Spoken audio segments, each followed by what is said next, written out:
예, 안녕하십니까. 최재익입니다. 오늘은 먼저 번에 이어서 회전근개 파열의 치료에 대해서 말씀드려 보도록 하겠습니다. 회전근개 파열의 치료의 가장 중요한 목적은 더 이상 힘줄 손상을 예방하고 충돌을 예방해서 결국 이제 증상을 없애는 것이 치료의 목표가 되겠고요. 그런 목표를 달성하기 위해서 뭐 약물 치료를 시행할 수가 있고 또 물리 치료, 그다음에 이제 재활 운동 치료를 시행할 수가 있겠습니다. 또한 이제 그 심한 증상을 즉각적으로 해소하기 위해서 주사 치료를 해서 이제 좋은 효과를 볼 수도 있고, 그다음에 뭐 치의 충격파 치료, 증식 치료 등 여러 치료를 할 수도 있고, 그럼에도 불구하고 이제 증상이 재발이 반복되고 호전이 안 되는 경우는 수술 치료를 시행할 수가 있겠습니다. 회전근개 파열이 있을 때 이제 여러 가지 주사 치료를 시행할 수가 있는데, 회전근개 파열이 있다고 해서 항상 그 파열된 회전근개 주사를 놓는 것은 아니고요. 회전근개 파열이 있으면 활액막염에서 증상을 일으킬 수가 있기 때문에 그럴 때는 이제 관절강내 주사법이 이제 일차적인 치료 방법이 되겠고, 만약에 이제 저명낭염 때문에 이제 증상이 나타났다 하면 저명낭내 주사법이 일차적인 치료 방법으로 선택이 될 수가 있겠습니다. 그리고 이제 인대 강화 주사 증식 치료 시행할 때는 이제 검부착부에 주사를 하게 되고요.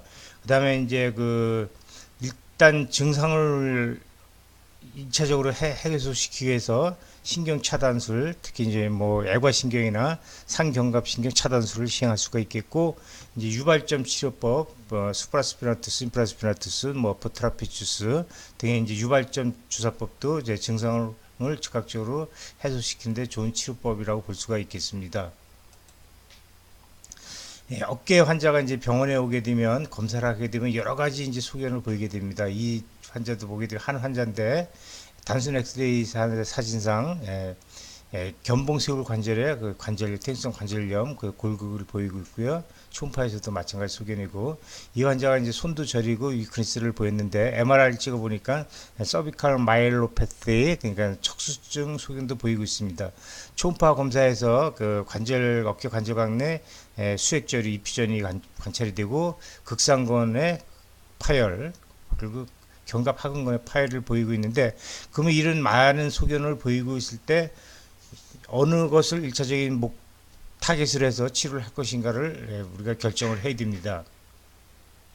그래서 이제 1차적인 치료 부위를 그 결정하는 방법으로서 저 같은 경우는 이학적 검사, 그다음에 초음파 검사를 이용해서 이제 1차적인 치료 부위를 결정을 하고, 그것도 애매하다고 하면 이제 빈도 높은 질환을 우선적인 치료 부위를 선택을 합니다. 다음에 계속 살펴보도록 하겠습니다. 이학적 검사에서 관절 가동 범위 제한이 있는데 캡슐라 패턴이 있다.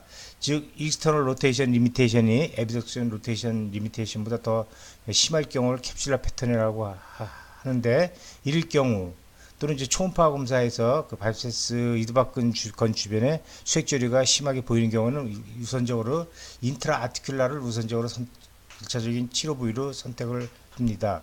그리고 이제 이학적 검사에서 관절 가동 범위 제한이 있는데 넌 캡슐라 패턴, 즉 그 어깨 관절 에이전 에비덕션 리미테이션이 익스터널 로테이션 에이전보다 더 심하게 제한되어 있는 경우를 넌 캡슐라 패턴이라고 하는데, 그때는 이제 그 인트라 버살에 인젝션하는 것을 1차적인 타겟으로 선택을 하고요.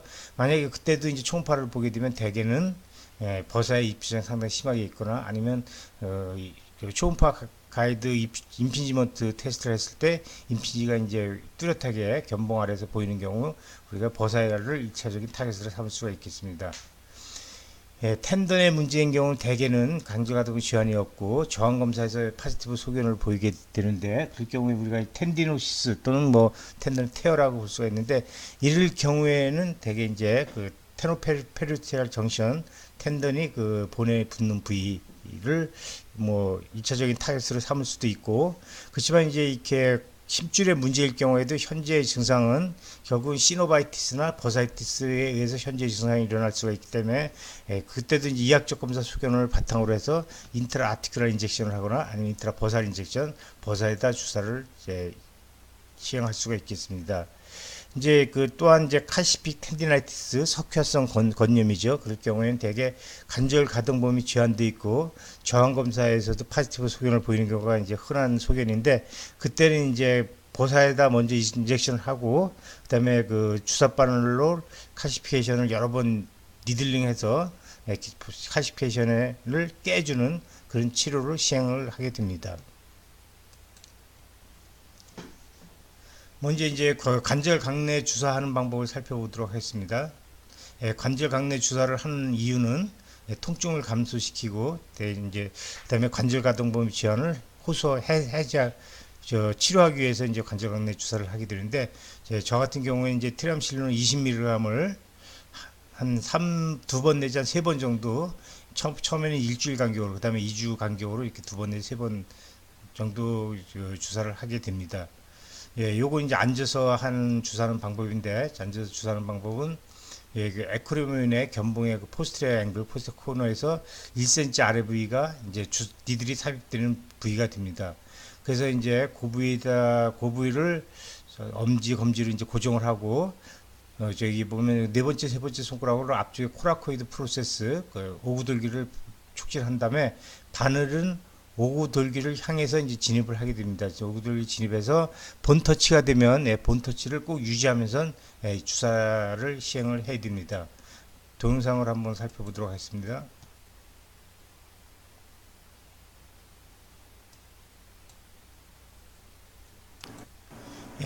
이렇게 소독을 하고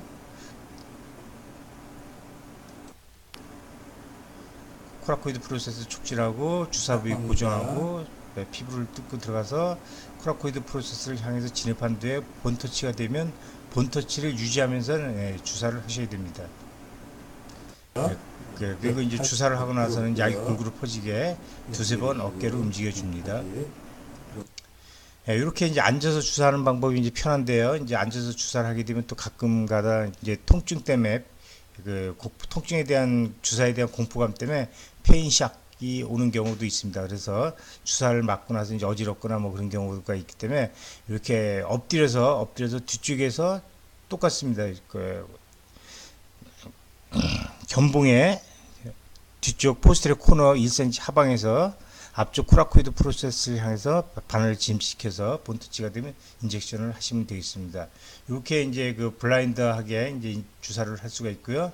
요즘에 이제 거의 다 초음파 가이드 인젝션을 하게 되는데, 책에 보면 이런 그림이 나옵니다. 이제 대개는 이렇게 앉아서, 그래서 여기서 마찬가지로 에크로미온의 포스테리어 코너 1cm 하방에 프로브를 이렇게 행으로 대게 되면 이런 이미지를 얻을 수가 있습니다. 이런 이미지를 얻을 수 있어서 상완 골두가 보이고 관절와하고 관절 와순이 이렇게 보이고 관절 강이 이렇게 보이게 되고, 이제 그 표층에 극하근하고 그 삼각근이 있는 것이 관찰이 되는데, 이 상태에서 이 부위 이렇게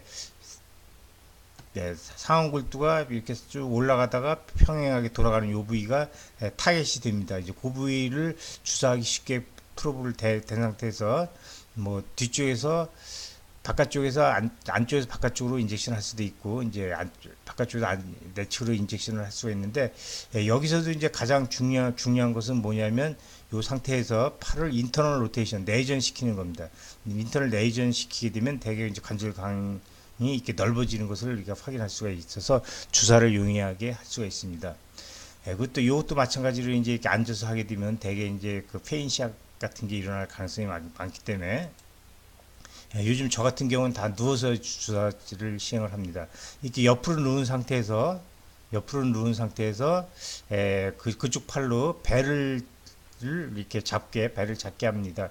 그럼 결국 그것도 이제 인터널 로테이션을 하는 것이 되기 때문에, 그런 상태에서 프로브를 위아래로 이렇게 대게 되면 이런 이미지를 얻을 수가 있습니다. 이런 이미지를 얻을 수가 있어서 상완 골두, 관절과 관절 와순, 관절강이 이렇게 보이고 극하근, 그다음 삼각근이 보입니다. 그래서 여기서도 마찬가지로 이렇게 동그랗게 돌아가는 부위가 이제 타겟 목표 지점이, 바늘이 들어갈 수 있는 목표 지점이 되기 때문에, 이제 그에 맞게 프로브의 위치를 확인하고 그다음에 이제 이렇게 드레싱을 한 상태에서 프로브 다시 대고, 대개 바늘을 직하방으로 하게 되면 바늘이 이제 그 견갑 뒷골이 대개 한 45도, 30도 이제 앞쪽으로 이제 이렇게 기울어진 상태가 되기 때문에 대개 이제 바늘이 요런 상태로 이제 들어가는 모습을 관찰할 수가 있습니다. 그래서 이제 이렇게 되게 되면 이제 바늘이 관절각 내에 정확하게 들어간 거를 확인하고 인젝션을 하기 때문에 적은 양의 주사액으로도 최대의 치료 효과를 볼 수가 있겠습니다. 동영상으로 한번 살펴보도록 하겠습니다. 예, 이제 프로브로 위치를 확인하고 이제 많이 안 아프니까 소독을 했습니다. 소독을 한 후에 다시 프로브를 그 위치에다 대고 바늘을 놀라지 마시고요. 네, 닦고 합니다. 바늘을 이제 직화방으로 이제 진입을 시킵니다. 시키게 되면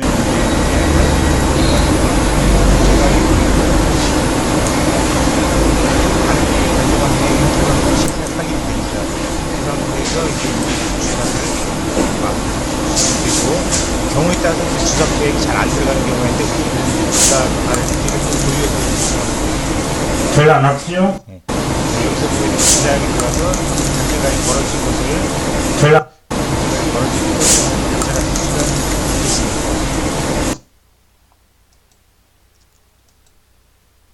네, 요거는 이제 주사약이 들어가는 모습만을 보시게 되면 주사 바늘이 정확하게 관절각 내에 들어가 있고 주사를 하니까 약이 관절 상안골두 표면으로 퍼지는 걸 볼 수가 있고 그것이 이제 애매하게 보일 때는 거기에 이제 파워 도플러를 키게 되면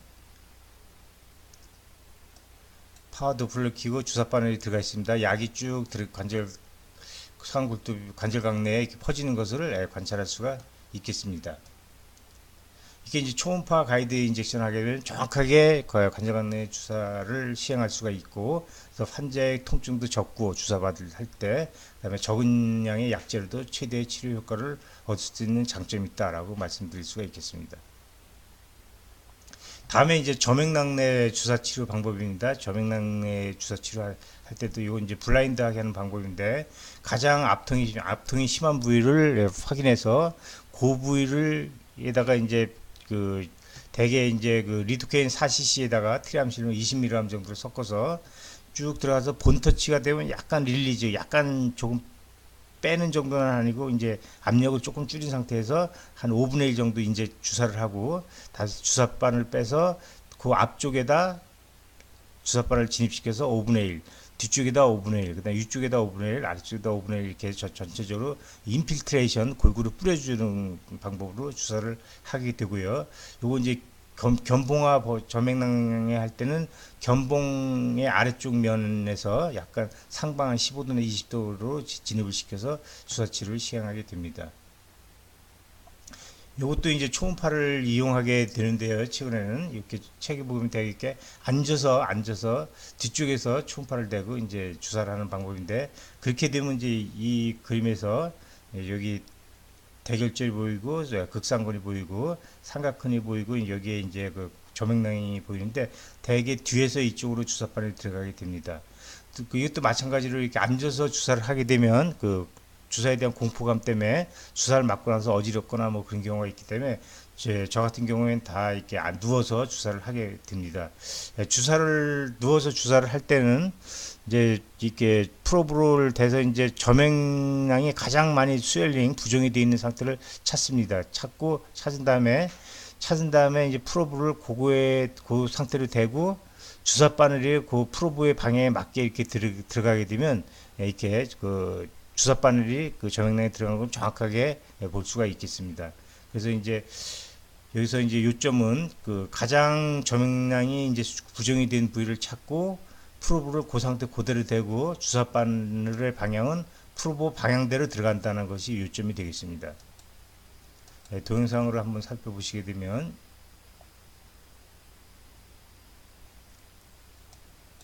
주사 바늘이 여기 저맥낭에 정확하게 들어가 있는 것이 확인이 됩니다. 그래서 주사를 하게 되면 이제 저맥낭이 전체적으로 이렇게 쭉 벌어지는 그런 모습으로 되게 되면 이제 정확하게 저맥낭에 주사가 들어갔다라고 볼 수가 있는데 국수적으로 볼록하게 스웰링이 된다 그러면 그것은 이제 저맥낭에 들어가지 않았을 가능성이 있다라는 것을 염두에 두실 필요가 있겠습니다. 그다음에 이제 건 부착부에 이제 주사하는 방법은 대개 증식 치료할 때 프로 치료를 할 때 또는 PRP를 치료를 할 때 이제 그런 방법을 하게 되는데, 뭐 여러 가지 방법이 이 책에 보면 나오게 되는데, 저 같은 경우는 이제 이렇게 똑바로 누운 상태에서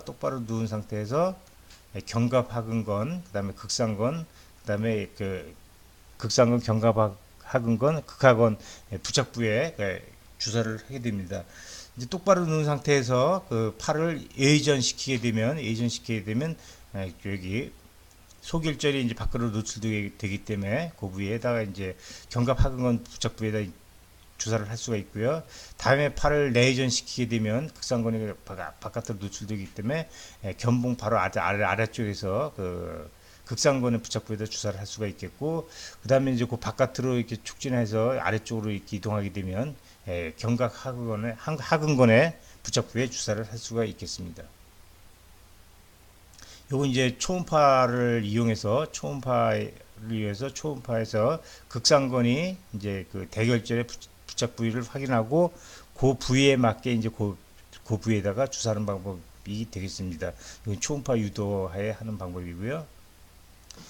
그 다음에 그 석회성 건초염 있을 때는 대개 이제 서브델토이드 버사에다 주사를 하고, 그 다음에 멀티플하게 여러 번 이제 바늘로 석회를 찔러서 석회를 깨주는 치료를 하게 되는데, 그 전에는 이제 먼저 석회를 깨고 그 다음에 이제 점액낭에 주사를 했는데, 그러다 보니까 이제 석회를 깨는 과정에서 석회 쪼가리가 주사바늘 속으로 들어와서 나중에 주사를 하려고 그러면 주사가 안 되는 경우가 있습니다. 그래서 지금은 먼저 이제 점액낭에다 주사를 한 후에 그 다음에 석회를 깨주는 그런 방법으로 시행을 하고 있습니다. 동영상으로 한번 살펴보도록 하겠습니다. 이렇게 점액낭을 확인하고 점액낭 내에 뭐 리도켄 4cc하고 트리암실륨 20mg을 해서 점액낭에 주사를 합니다. 점액낭에 주사를 하고 그 다음에 바늘로 석회를 여러 번 찌르는, 이건 점액낭에 주사하는 방법이 있네요. 주사하는 방법이고, 주사를 한 후에 점액낭에 주사를 한 후에 이게 바늘로 여러 번 석회를 찔러서 석회를 깨주는 그런 치료를 하게 되면 이제 막 쑤시고 아프고 그랬던 통증이 드라마틱하게 이제 호전되는 것을 경험하실 수가 있겠고, 요 후에 이제 충격 파츠를 몇 번 하고 나서 이제 몇 달 지나서 이제 다시 촬영을 엑스레이 찍거나 초음파 검사를 하게 되면 대부분 이제 그 석회가 없어진 것을 확인하실 수가 있겠습니다. 요 환자 같은 경우는 이제 아주 갑자기 이유 없이 심한 통증, 어깨에 심한 통증이 나타나서 그 밤새 한 잠도 못 자고 이제 팔을 이렇게 안고 이제 병원에 오는 그런 증례가 되게 되는데, 갑작스레 이제 석회성 건초염이 생긴 경우에 그런 심한 증상을 볼 수가 있습니다. 그래서 초음파 검사해봤더니 견각 하근근 쪽에 이제 그 혈류 증가도 보이고, 거기 부착 부위에 심한 석회성 건초염 소견을 보이고 있습니다. 이건 이제 종단면, 횡단면에서 마찬가지고요. 그래서 이제 앞서와 같은 방법으로 치료를 하고 나서 이제 통증은 뭐 하고 나서 다음날 바로 드라마틱하게 이제 호전되고, 일주일 후에 다시 촬영해봤더니 석회가 이제 많이 없어지고 심줄의 부종도 많이 없어진 그런 좋은 치료 소견을 보이고 있습니다. 또 이제 회전근개 파열을 급성기 치료를 하고 나서 이제 그 심줄의 기능을 회복시키기 위해서 우리가 이제 증식 치료를 하거나 뭐 충격파 치료를 할 수가 있는데, 이제 증식 치료는 일반적으로 이제 많이 시행하게 됩니다. 그래서 증식 치료라는 것은 뭐냐면 포도당액을 건 부착부에 이제 그 주사를 하게 되면 거기서 이제 일시적인 염증을 유발해서 그 심줄에 염증이 이제 회복되면서 심줄이나 인대가 더 강화된다는 이론으로 이제 치료를 하는 건데, 대개 이제 15 내지 한 20% 포도당을 국수 마취제랑 이제 섞어서 건 부착부에 주사를 하게 됩니다. 건 부착부에 주사를 하게 되는데, 대개 이제 회전근개의 인서션 부착부, 그 다음에 앞쪽 뒤쪽 그 관절낭, 그 다음에 그 오구돌기에서는 이제 그 소흉근, 그 다음에 그 이두박근 단두, 그리고 코라코 휴메랄 머슬, 코라코 브라키알 머슬 등 그 세 개 뭐 근육이 이제 그 오리진하기 때문에 그 오리진 부착부에다도 이제 그 주사를 하게 되고요. 그다음에 견병쇄골 관절, 그다음에 수페리어 라브룸 쪽에 이제 위쪽에서 이제 인젝션을 하게 되겠습니다. 그리고 스케플라 스파인 그 머슬들 붓거나 오리진하는 부위, 그다음에 서브스케플라 오리진 견갑골의 앞쪽에 이제 대개 이 중에서 이제 몇 군데를 선택해서 이제 주사를 시행하게 됩니다. 그렇지만 이제 증식 치료로는 주사하고 나서 즉각적으로 증상 호전을 보이는 것이 아니고 처음에는 일시적으로 좀 더 아플 수도 있지만 이제 시간이 경과되면서 점진적으로 이제 증상이 호전되는 것을 경험하실 수가 있겠습니다. 또는 이제 경우에 따라서는 그 PRP, 그 혈소판 풍부 혈장이라고 해서 우리 피를 환자의 피를 뽑아서 그것을 원심 분리해가지고 원심 분리해서 이제 혈소판이 이제 많이 포함된 부위를 선택적으로 이제 골라서 그 PRP를 힘줄이나 인대 부착 부위에 이제 주사하는 방법을 PRP 치료 또는 혈소판 풍부 혈장 주사 치료 방법이라고 하는데, 이것도 이제 대개 경우에 따라서는 상당히 좋은 효과를 보이는 경우가 꽤 많이 있습니다. 이 환자도 이제 어깨에 심한 통증이 있고 위크니스가 있었던 그런 분인데, 처음에 왔을 때 보게 되면 이제 그 대결절에 뼈가 이게 우툴투툴하게 보이고 거기에 붙는 극상권 파열이 이렇게 관찰이 됩니다. 파열이 관찰이 돼서 그 혈소판을 채취해서 그 부위에다가 이제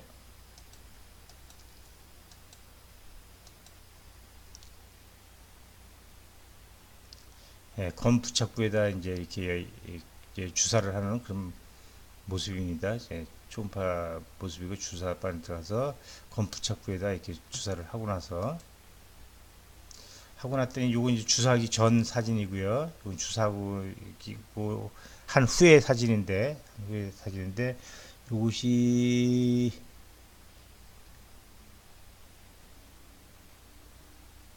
11년 3월 18일이고 요건 6월 달이니까 3개월 후의 사진이네요.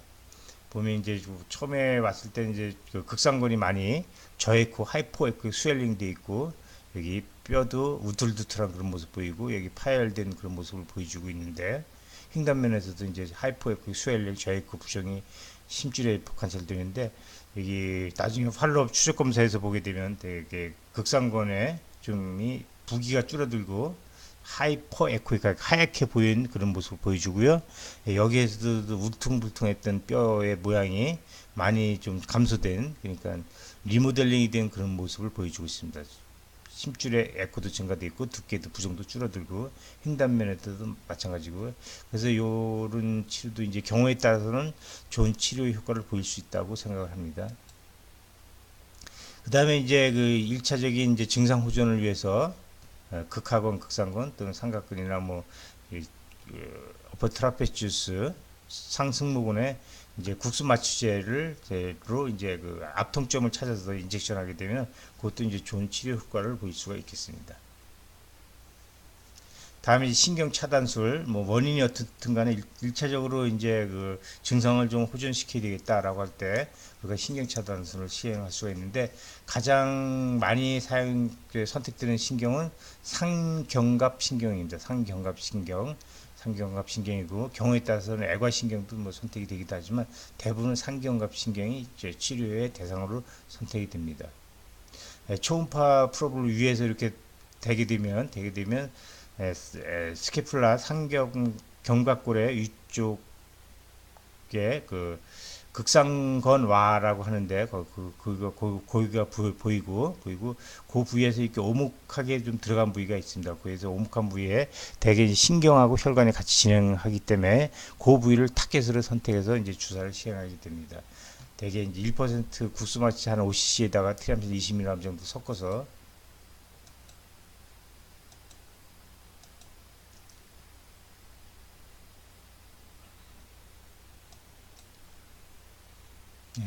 섞어서 이제 초음파를 보고 이 오목한 부위를 찾아서 니들이 들어가서 오목한 부위에 주사를 하니까 거기 주사액이 들어가는 모습, 그다음에 하얗게 보이는 뭐 그 인대나 파샤등이 이렇게 벌징되는 그런 모습을 보여주고 있습니다. 그래서 이렇게 초음파를 보게 하면 정확하게 적은 양의 주사약으로도 정확하게 신경 차단술을 시행할 수 있다는 장점이 있겠습니다.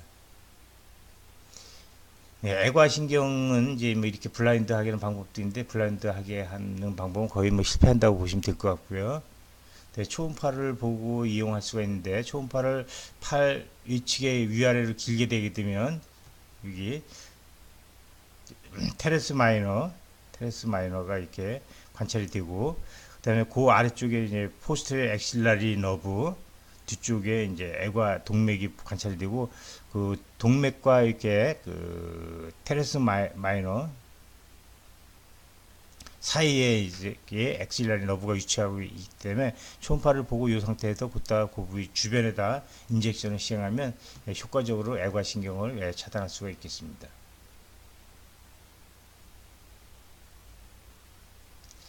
다음에 이제 회전근개 파열의 운동 치료에 대해서 살펴보도록 하겠습니다. 회전근개 파열의 운동 치료에 있어서 이 논문 보고가 상당히 이제 좋은 기준을 제시해주는 그런 논문으로 생각이 듭니다.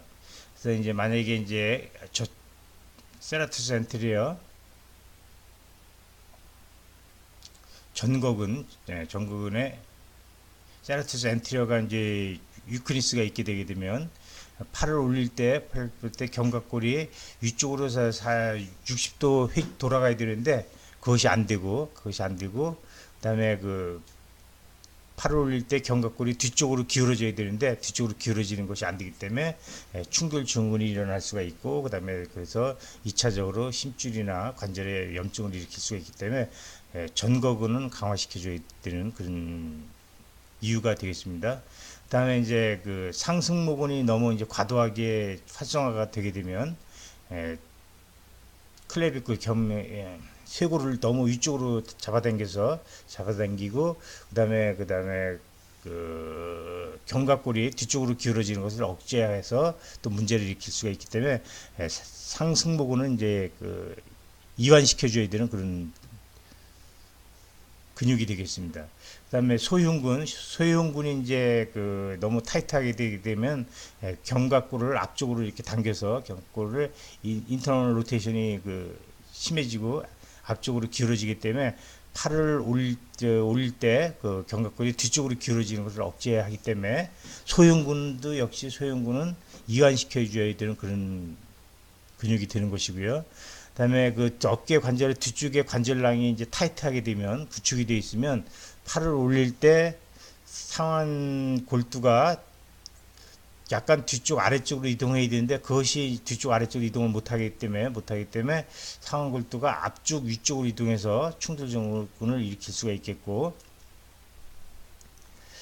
또 이제 그 그레누 휴머럴 조인트에서 인터널 로테이션이 너무 심해져서 인터널 로테이션이 이제 발생하지 않아서 이제 문제를 일으킬 수가 있습니다. 그래서 포스트랙 캡슐은 반드시 이완시켜야 되는 구조물이 되겠고, 그다음에 이제 회전근개가 약화가 되면 회전근개는 팔을 올릴 때 그 상완골두가 견봉에 부딪히지 않게 아래 상완골을 약간 아래쪽으로 당겨지는 역할을 하는데 그 역할을 못하기 때문에 자꾸 충돌이 일어나게 됩니다. 그래서 회전근개는 반드시 강화시켜 줘야 되는 그런 근육이 되겠고요. 그다음에 대흉근이 너무 이제 강하거나 타이트하게 되게 되면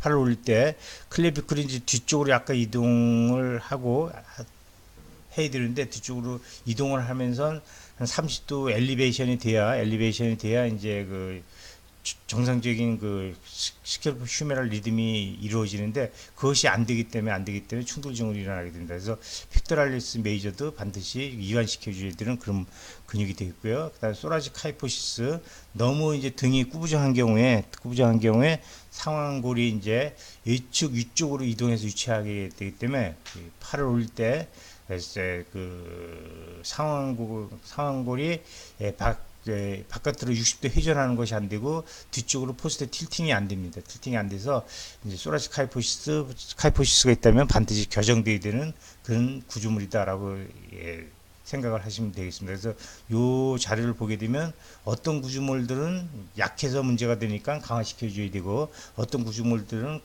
강하거나 아니면 너무 타이트해서 문제가 되니까 이완시켜야 된다는 것을 잘 설명해 주는 그런 자료라고 볼 수가 있겠습니다.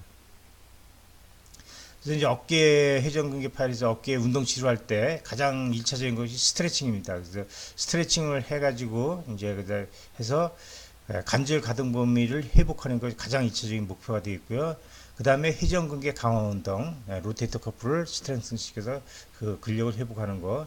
그 다음에 스캐플라 스테빌라이제이션, 견갑골의 안정화를 하기 위한 요 세 가지 방법으로 우리가 이제 그 재활 치료를 시행하면 되겠습니다. 그래서 팔을 뒤로 머리도 깍지 껴서 뒤쪽으로 당겨서 앞쪽에 이제 관절낭을 뭐 스트레칭 시킬 수가 있겠고, 그다음에 반대쪽 팔로 팔을 당겨서 아래쪽 관절낭을 스트레칭을 시킬 수가 있겠습니다. 또 이렇게 막 여기서 마찬가지로 반대쪽 팔로 그쪽 팔을 뒤쪽으로 당겨서 여기 뒤쪽에 있는 그 관절낭을 스트레칭 할 수가 있는데, 여기서 이제 중요한 것은 이 동작을 시행할 때 견갑골을 반드시 벽이나 그런 데 고정시켜 놓고 해야 된다는 것입니다. 만약에 견갑골을 고정시키지 않고 이 동작을 수행한다면 그 뒤쪽에 있는 관절낭이 스트레칭이 되는 게 아니라 견갑골하고 그 흉추 사이에 있는 근육들이 이제 스트레칭이 되는 그런 효과를 볼 수가 있겠습니다. 그다음에 이제 인터널 로테이션 데피시트가 있을 때, 제한이 있을 때 옆으로 누운 상태에서 셀프로 팔을 앞쪽으로 이렇게 돌리는 그런 운동을 시행할 수가 있겠습니다. 슬리퍼스 스트레치라는 거죠. 그다음에 이제 그 소흉근을 스트레칭 시키는 방법으로 이제 이게 여러 가지 방법이 있는데, 여기서 보면 저기 문 틀에다가 팔을 대고 몸통을 반대쪽으로 돌려서 소흉근을 셀프로 스트레칭하는 방법이고요. 요것은 이제 치료사가 견갑골을 뒤쪽에서 고정하고 상완골들을 뒤로 밀어서 스트레칭 시켜주는 방법이고, 요건 누운 상태에서 익스터널 로테이션 시켜서 이제 스트레칭하는 방법인데, 여기서 이제 논문 보고에 따르면 이제 셀프로 혼자 하는 것이 스트레칭 효과가 가장 좋았다라는 그런 보고가 있습니다. 다음에 이제 로테이터 커브를 강화시켜주는 그런 방법인데, 요건 이제 셀프로 하는 방법인데, 요건 뭐 강화라기보다는 뭐 액티베이션 시킨다, 파실리테이션 시킨다, 그 정도 성격이라고 볼 수가 있겠습니다. 그 환측의 팔을 약간 에비덕션, 인터널 로테이션 상태에서 위쪽으로 들고 반대쪽 팔로는 아래쪽으로 저항을 줘서 극상거를 이게 액티베이션 시키는 방법이 되고요. 그 다음에 이제 팔꿈치를 90도 구부리고, 그 다음에 팔을 몸통에 댄 상태에서, 그쪽 팔은 바깥으로 돌리고, 다른 쪽 팔로는 바깥으로 안 들어가게 이제 잡고 해서 극하건을 이제 액티베이션 시키는 그런 방법이 되어 있고요. 요것은 이제 그 환측의 팔은 안쪽으로 돌리고, 반대쪽 팔로는 안쪽에서 바깥쪽으로 저항을 줘서 견갑 하근근을 이제 액티베이션 시키는 그런 방법이 되겠습니다. 그런 동작을 이렇게 뭐 스트랩이나 탄력 밴드를 이용해서 시행할 수도 있고요.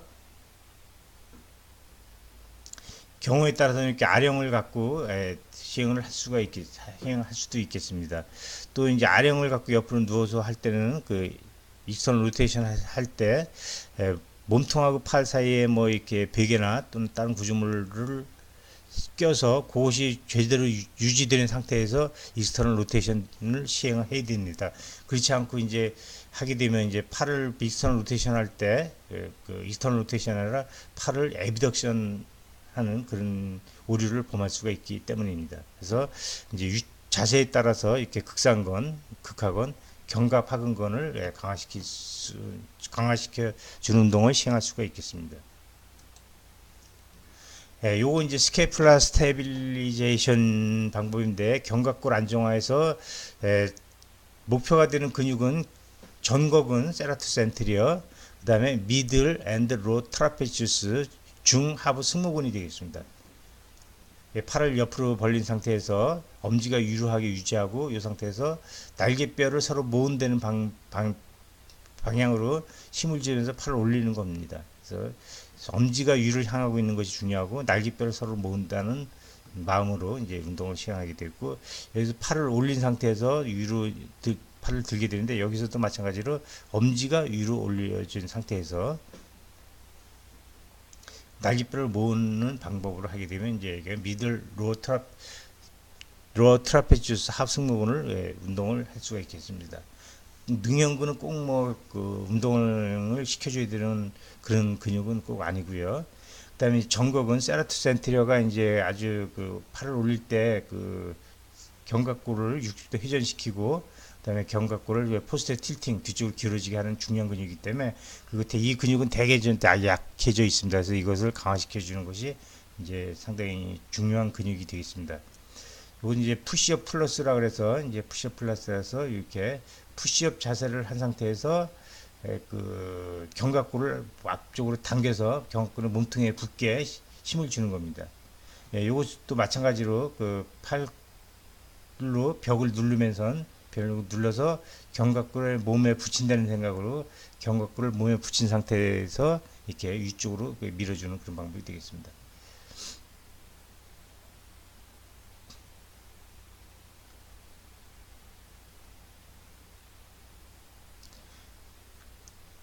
요건 이제 미들로 트라페치스를 강화시켜주는 방법이고, 요것도 이제 세라투스 펀치라 해서 앞쪽으로 팔을 쭉 뻗은 상태에서 한 번 더 힘을 줘서 견갑골을 몸에 딱 붙여주는 겁니다.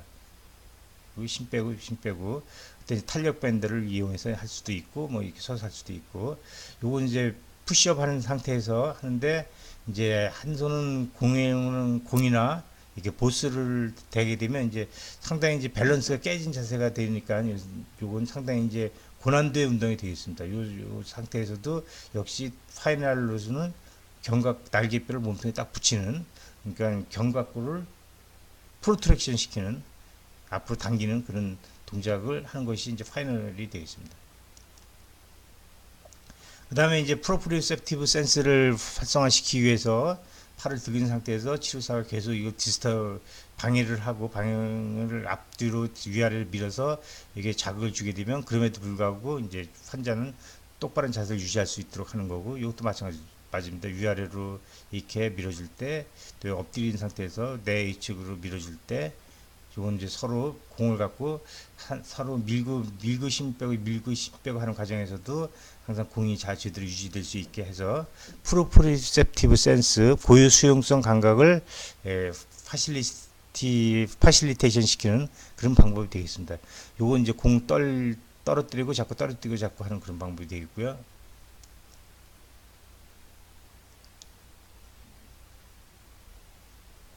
그래서 그러면 이게 회전근개 파열에 대해서 이제 이렇게 재활 운동 치료를 시행했을 때 그것이 진짜 효과가 있었느냐라는 것을 검증한 논문이 되겠습니다. 2015년도에 나왔던 논문인데, 회전근개 파열을 여기서 이제 그 6개를 구역으로 구분했습니다.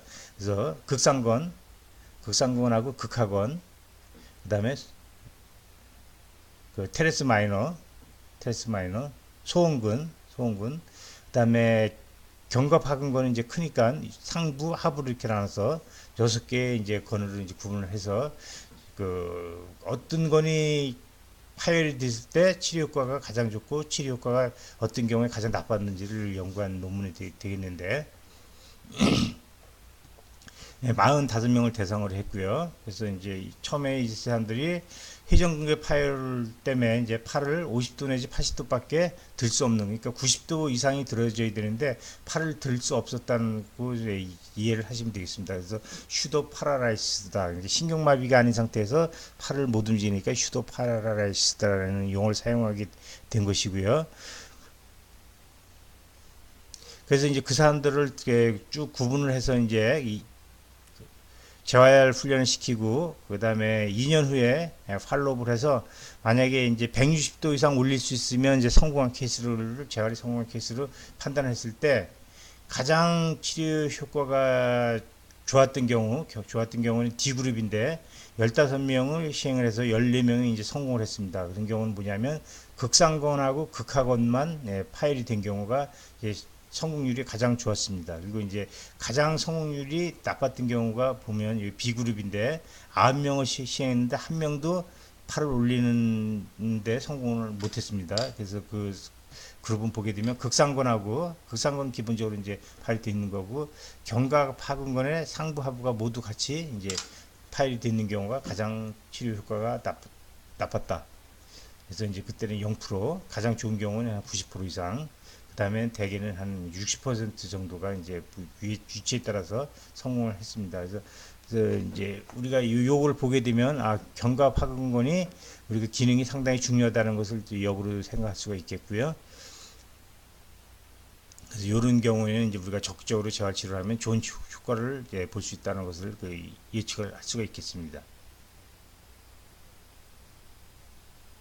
그다음에 이제 요즘에 이제 체위 충격파 치료라고 이제 그 치료를 하게 되는데, 체위 충격파 치료라는 것은 아주 심한 충격파를 발생시켜서 힘줄이나 인대의 손상 부위에다 이제 충격파를 가하는 건데, 그렇게 함으로 해서 이제 뭐 정확하게 그 메커니즘은 밝혀지진 않았지만 뭐 그 부위의 화학적 변화를 유발한다거나 뭐 신생 혈관을 촉진시킨다거나 또는 뭐 그 과도한 자극에 의해서 통증 억제 작용을 한다거나 아니면 손상을 시켜서 손상이 회복되는 과정에서 뭐 그것이 기능이 좋아진다게 하거나 여러 가지 뭐 가설로 나와 있는 건데, 그에 따라서 이제 그 호전이 된다라는 목적으로 이제 사용을 하게 되는데, 대개 이제 힘줄 파일이 있을 때 그 상당히 효과가 있는 걸로 이제 경험을 하고 있습니다. 그렇지만 이제 체위 충격파도 이제 여러 가지 종류의 기계가 있고, 또한 이제 하는 사람의 하는 치료하는 의사에 따라서 선택할 수 있는 그 부위가 이제 여러 부위가 있기 때문에 이제 경험이 많은 의사가 하게 되면 더 좋은 치료 효과를 낼 수 있다라고 생각을 합니다. 그래서 이제 이런 보존적 치료에 어떤 사람은 잘 반응하고 또 어떤 사람은 잘 반응하지 않느냐에 대한 연구 논문인데, 결국 이제 보존 치료라는 게 이런 거죠. 이제 메디케이션, 그다음 엑서사이즈, 그다음에 이제 주사 치료.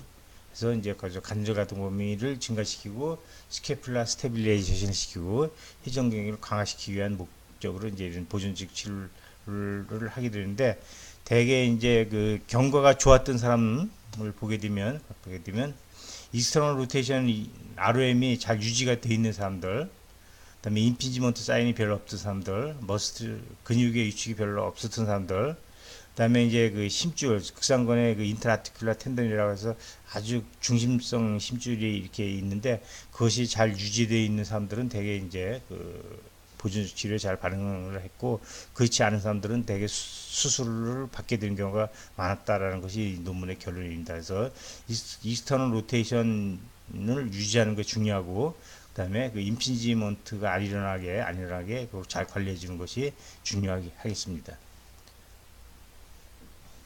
이 연구에서도 이제 그 보존식 치료를 해서 이제 경과를 쭉 그 팔로우를 해봤습니다. 그래서 대개 103 숄더, 103 어깨에 대해서 평균 나이는 62세였고, 13년 동안 이제 추적 검사를 해서 통증하고 기능을 측정했더니 한 그 13년 동안 후에 90% 사람들은 대부분 통증이 없거나 또는 약간의 통증을 느끼는 상태였고, 그다음에 그 70% 이상 사람들이 일상생활에서 별 문제가 없었다 하는 거. 그렇지만 이제 환자 나이가 젊을수록 통증이나 아니면 그 문제가 어깨에 장애가 있는 경우가 더 많았다라는 거. 그래서 대부분은 이제 보존적 치료에 아주 좋은 치료 효과를 보였다는 겁니다. 그래서 보존적 치료가 이제 효과가 있다는 그런 쪽에 이제 그 결론이 되어 있고요. 그다음에 여기에서는 이제 그 평균 나이 60세인 그 60세 51명의 60일 숄더를 양쪽에 있는 사람도 있으니까요. 그래서 2, 3년 동안 쭉 팔로우를 해봤더니 이제 그 사람들은 대개 이제 풀스크린 스테어가 있던 전층 파일이 있었던 그런 사람입니다. 5mm 이상.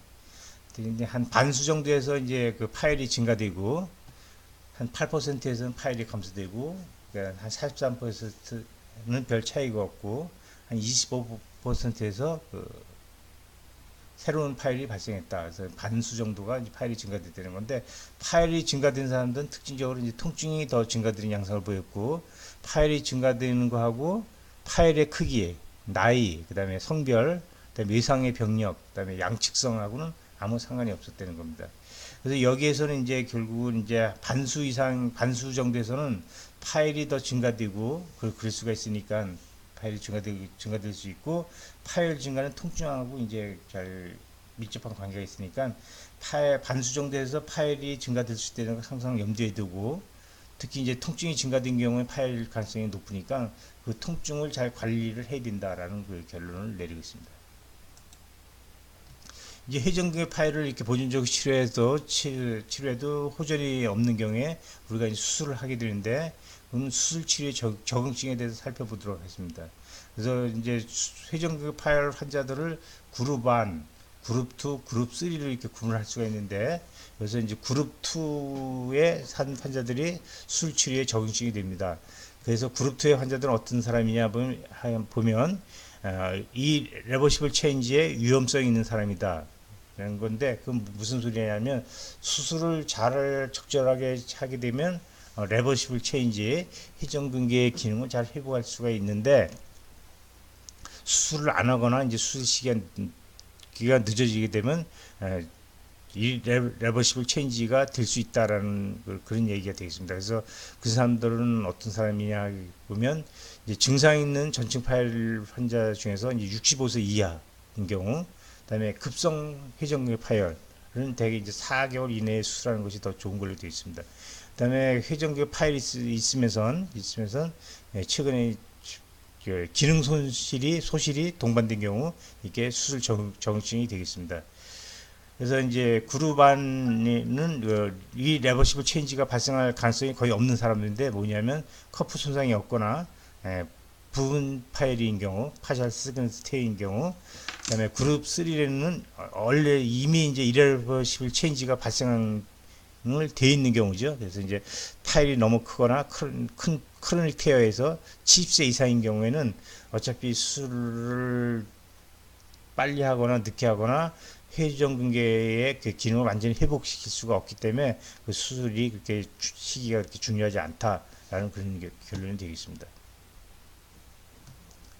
그래서 이제 다른 적응증을 보게 되면 그룹앗은 이제 그 논 오퍼레이티브 치료가 이제 비수술적 치료가 이제 그 1차적으로 적응증이 되는 사람들인데 텐도나이티스, 건염이 있을 때, 부분 파열이 있을 때, 풀스킨스가 되어 있을 때도 이제 1cm 이하인 경우에 1cm 이하인 경우에는 이제 그 보존적 치료하는 것이 원칙이고, 그치만 이제 파샬 스크린스 테어가 전층 파일이 아닌 경우, 부분 파일인 경우에도 이제 특히 이제 버살적 심줄의 표층으로 심하게 파일이 광범위하게 있는 경우에는 수술을 할 수도 있다는 그런 뜻이 되겠습니다. 그다음에 그룹 2 이제 조기에 수술하는 것이 좋다. 아까 말씀드린 급성 파일인 경우, 그다음에 크로닉 완성 파일이지만 풀스크린테에서 65세 이하로 이제 젊은 나이일 때는 수술하는 것이 바람직하고 더 좋다는 그런 얘기가 되겠고요. 근데 그룹 3도 이제 보존 치료를 하는데 65세 70세 이상의 그 만성 파열, 그다음에 이 레퍼러블 테어라는 것은 이제 결국 이제 수술을 하더라도 회전근개 기능을 다 회복시킬 수 없는 경우, 그러니까 심줄이 끊어져 가지고 너무 내측으로 당겨져 있는 경우, 그다음에 머슬의 위축이 아주 심해져 있는 경우, 또 이제 그 회전근개 파열이 되게 되면 상완골두가 위쪽으로 이렇게 이동을 하게 되는데 상당히 위쪽으로 이동해 있는 경우에는 그때 보존적 치료하는 것이 원칙이다라고 기준이 정해져 있습니다. 그래서 이제 이미 그 수술 치료의 적응증은 명확하게 규정이 되어 있는 거기 때문에 우리가 이제 회전근개 파일이 있다고 해서 모든 사람이 다 수술 치료에 적응 안 했다라는 것을 염두에 둘 필요가 있겠습니다. 이 환자는 이제 제가 치료했던 그런 환자인데, 보게 되면 회전근개 파열에 심한 파열이 있습니다. 파열이 있고, 여기 2012년 6월 달에 오셨고, 처음에 왔을 때 보존적 치료해서 증상 다 없어지고 잘 완전하게 회복이 됐습니다. 그렇지만 이제 여기 보기에는 2013년 2월 달 약 8개월 후에 다시 이제 오셨는데 회전근개 파열이 뭐 워낙 심했기 때문에 꼭 심해졌다라고 얘기하기는 어렵지만 어쨌든 이럴 때도 이제 완벽하게 잘 치료가 돼서 증상이 다 소실됐습니다. 근데 이제 그 후에 또 2013년 10월에 한 약 다시 8개월 후에 다시 이제 병원을 내원하셨습니다. 그래서 보면 이제 8개월마다 반복적으로 이렇게 똑같은 병원을 이렇게 증상 때문에 이제 병원을 내원하시게 되는데, 이렇게 반복적으로 이렇게 증상이 재발하는 경우에도 이때는 수술 치료를 고려를 할 수가 있겠는데, 특히 이제 이분 엑스레이를 보게 되면 여기 코라코이드 프로세스,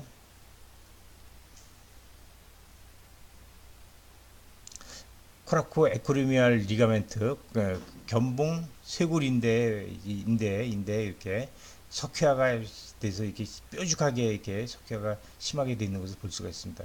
제 경험으로 볼 때 이런 소견을 보이는 환자들은 되게 심한 회전근개 파열을 보이고 보존적 치료를 해도 자꾸 재발하는 경우가 많더라는 것이 제 개인적인 경험입니다. 근거는 별로 없고, 어쨌든 이런 소견을 보일 때도 저 같은 경우에는 수술을 하는 것이 바람직할 수도 있겠다는 생각을 갖고 있습니다.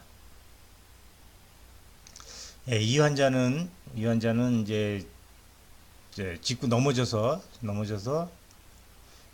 어깨가 이제 탈구가 됐습니다. 탈구가 돼서 그래서 이제 응급실에 가서 어깨를 꼈는데 그 다음부터 이제 어깨를 들질 못하는 거예요.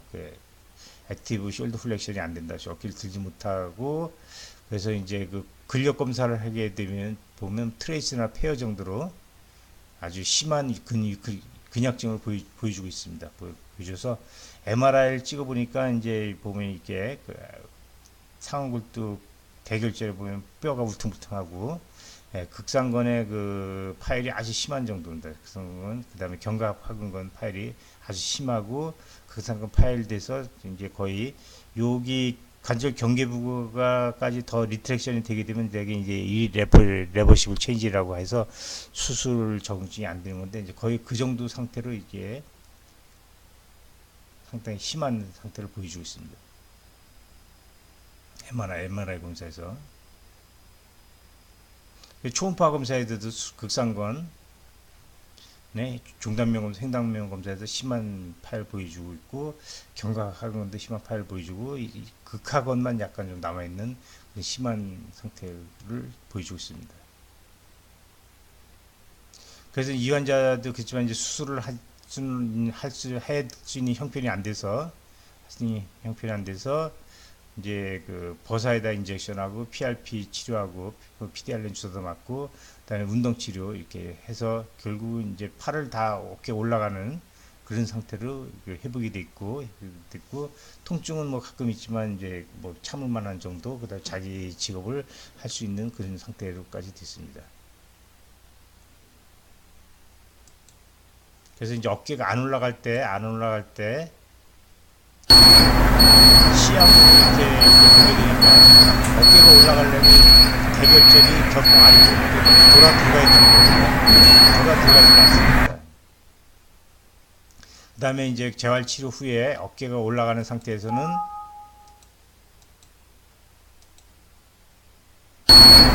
시야로 보니까 대결절이 전부 아래로 돌아서 들어가고 있습니다.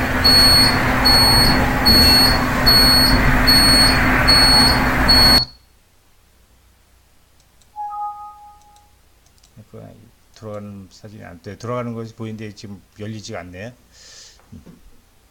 그래서 이제 재활치료를 성공한 그런 케이스가 되겠습니다.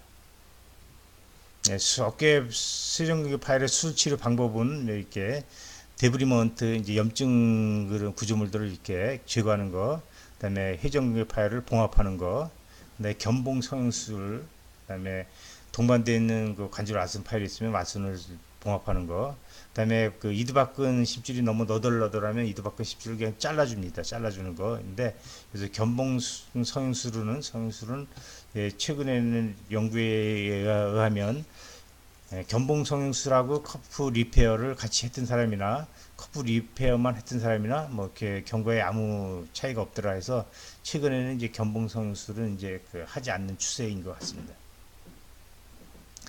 수술 후에도 상당히 많은 경우에 재파일이 일어납니다. 재파일이 일어나서 이 보고에 의하면 이제 재파일이 55%가 재파일이 일어났는데 어떤 사람들이 재파일이 많았냐 하면 텐던 리트랙션이 심한 사람, 그러니까 내측으로 많이 당겨진 사람, 그다음에 에크리미오 휴메랄 인터벌이라는 것은 이게 견봉하고 상하 골두 사이의 간격이 이제 좁아서 많이 올라가 있는 사람들이 재파일이 심했다라는 거고요. 그다음에 라지 로테이터 커프 큰 회전기 파일이 있는 사람들 9개월 후에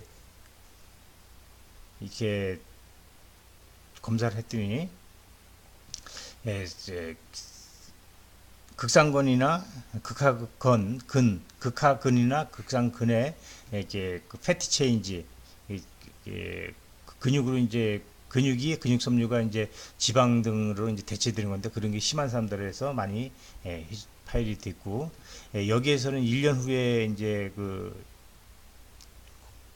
검사를 해봤더니 25%가 이제 재파일이 있었는데 특히 이제 능동적인 이 의전이 감소된 사람들 25도 이하로 감소된 사람이 재파일이 많았다 그런 거가 되어 있고요. 여기에서는 이제 뭐 연구를 하니까 이제 미디움 파일 테어가 파일이 있을 때는 한 25%가 15개월 내 피크를 이루면서 이제 재파일이 많았고 라지 테어에서는 40%, 매시브 테어에서는 이제 한 60%까지 재파일이 됐다라는 거에서 전체적으로 이제 재파일이 상당히 많이 일어나는 걸로 돼 있어서 대개 이제 최소한 20 내지 한 25%가 재파일이 난다는 것이 일반적인 정설이 되어 있고요. 그렇지만 이제 재미있는 것은 이렇게 재파일이 되더라도 어깨의 기능은 그래도 더 호전된 상태로 유지되더라가 또 연구의 결과입니다. 회전근개 파일을 수술 치료할 때 수술 결과에 영향을 주는 요소를 연구해 봤더니 수상 후 수술 시기, 그래서 이제 아까도 잠깐 말씀드렸는데 급성 파일이 있을 때는 대개 이제 4개월 이전에 수술하는 것이 4개월 이후에 수술하는 것보다 경과가 좋았다라는 거. 그래서 수술 시기가 이제 급성 파일은 중요하다는 거. 그다음에 심줄에 심한 퇴행성 변화가 있는 경우에는 이제 별로 이제 예상할 수 있듯이 뭐 경과가 안 좋았고, 그다음에 광범위한 파일이 있을 때도 경과가 안 좋았고, 그다음에 재활 치료에 비협조적인 경우, 그다음에 나이가 65세 이상인 경우, 또 이제 보상과 연계된 손상은 뭐 모든 경우에 다 경과가 안 좋죠. 그런 경우에 경과가 안 좋았다. 그래서 이제 특히 이제 급성 파열은 4개월 이전에 해야 된다는 것이 이제 중요한 얘기가 되겠습니다. 그다음에 수술 후 재활치료, 수술 후에 이제 꼭 또 재활치료를 하게 되는데, 요거에 대해서는 이제 제가 나중에 따로 이제 말씀을 드릴 예정입니다. 그래서 이제 어쨌든 이제 수술하고 나서 이제 한 2주까지는 안정을 하고 2주부터 이제 패시브 ROM 엑서사이즈, 수동적인 관절 운동을 시행을 합니다. 하고 물론 뭐 엘보나 리스트는 거기 수술한 부위가 아니니까 그 전에도 능동적으로 운동을 해야 되는 건 당연한 거고요. 네, 그 다음에 이제 2주부터 한 6주 정도까지도 역시 이제 패시브 ROM을 이제 운동 치료를 하면서, 그다음에 스캐플라 엑서사이즈, 스캐플라의 이제 리트랙션, 프로트랙션을 하는데, 대개 이제 그 리트랙션은 극상근에 영향을 줄 수 있기 때문에 이제 한 4주 후에까지는 안 하는 것이 좋은 걸로 되어 있고, 스캐플라 리트랙션은 한 2주부터 이렇게 할 수가 있겠고요.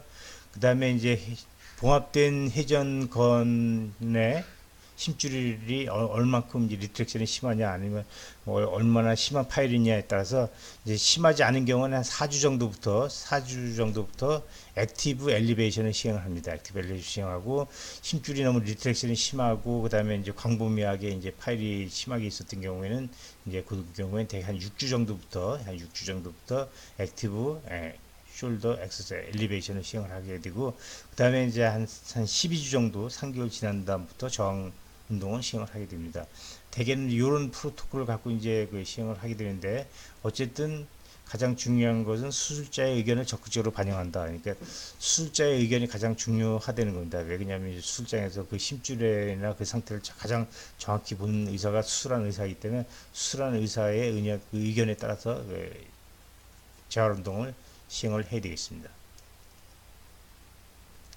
그래서 이제 앞서 말씀드린 강의 내용과 이번에 강의 내용을 통해서 이제 회전근개의 발생 원인, 증상을 다 이해를 하게 되면 우리가 이제 어떤 경우에 회전근개의 그 손상일 가능성이 있다는 것을 항상 염두에 둬서 바로 이제 진찰을 받거나 이렇게 해가지고 추가적인 그 손상을 예방할 수가 있어야 되겠습니다. 그리고 이제 회전근개 손상은 대개 이제 그 생활 습관이나 작업 또는 스포츠 활동하고 관계가 많기 때문에 이제 회전근개에 손상을 줄 수 있는 또는 뭐 충돌 지형으로 유발할 수 있는 그 동작을 피하는 것이 이제 가장 중요하겠고요. 그 다음에 이제 그 가장 중요한 재활 치료가 결국 이제 관절 가동 범위 유지하고 회전근개의 근력을 유지하고 그다음에 견갑골을 안정화시키는 거기 때문에 그런 이제 그 행동을 통해서 우리가 이제 더 이상 그 회전근개 예방하지 파열되지 않게 하는 유지할 수 있게 노력하는 것이 제일 중요하다고 생각을 하고요. 제가 이제 이 강의 동영상을 찍어서 올리는 이유도 결국 이제 그런 목적 때문에 올리는 것이다라고 이해를 해주시면 되겠습니다. 그리고 이제 제 강의가 도움이 되셨다고 생각을 하시면 꼭 구독과 좋아요를 눌러주시길 바랍니다. 감사합니다.